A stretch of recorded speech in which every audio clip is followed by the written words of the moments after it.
మళ్ళీ దరఖాస్తు మళ్ళీ టైం పాస్ కార్యక్రమం కాబట్టి ఏమనాలి.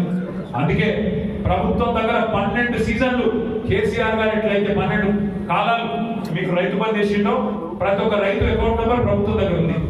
ఎవరికి ఎంత సర్వే నెంబర్ ఉందో ఎంత భూమి ఉందో ఉన్నది.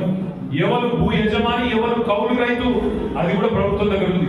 యాదకుండాల మీకు రేవంత్ రెడ్డి గారు చెప్పిండు ఎన్నికల ముందు ఏమన్నాడు, 22 లక్షల మంది కౌలు రైతులు ఉన్నారు తెలంగాణలో, వాళ్ళందరికీ కూడా రైతు బంధు ఇస్తా అని చెప్పిండు. యాదకున్నదా లేదా?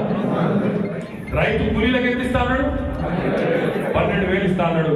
అందుకే నేను వీళ్ళందరికీ కోరేది, గ్రామాల నుంచి వచ్చిన మా సోదరులు, రైతు భరోసా మీరు చెప్పిన విధంగా రైతు భరోసా ఎకరానికి 5,000 కాదు 7,500 ఇస్తా అని చెప్పినాం. మరి 3 పంటలకు కలిపి ఏది పోయిన డిసెంబరు తర్వాత యాసంగి మళ్ళీ ఇప్పుడు వానకాలం 3 కలిపి ఒక్కొక్క పంటకు రేవంత్ రెడ్డి ఎంత బాధ్యుడు, ఒక్కొక్క ఎకరానికి 17,500 రూపాయలు ఒక్కొక్క రైతుకు బాధ్యున్నాడు. ఒక ఎకరానికి 17,500 బాధ్యున్నాడు. ఎట్లా అంటే ఒక్కసారి మాత్రం వానాకాలం మాత్రం యాసంగప్పుడు మాత్రం పాత రైతు బంధు ఇచ్చిండు. అది ఎంత, ఎకరానికి 5,000 ఇచ్చిండు.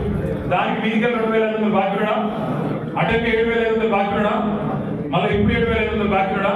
సో ఎంత మొత్తం కలిపితే ఎకరానికి 17,500 రూపాయలు బాధ్యుడు.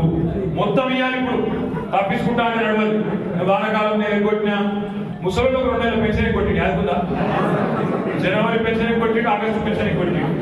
సర్పంచ్ గెలవాలనుకున్న వాళ్ళు డిసెంబర్ రాలేదు, ఇప్పుడు కూడా రాలేదు.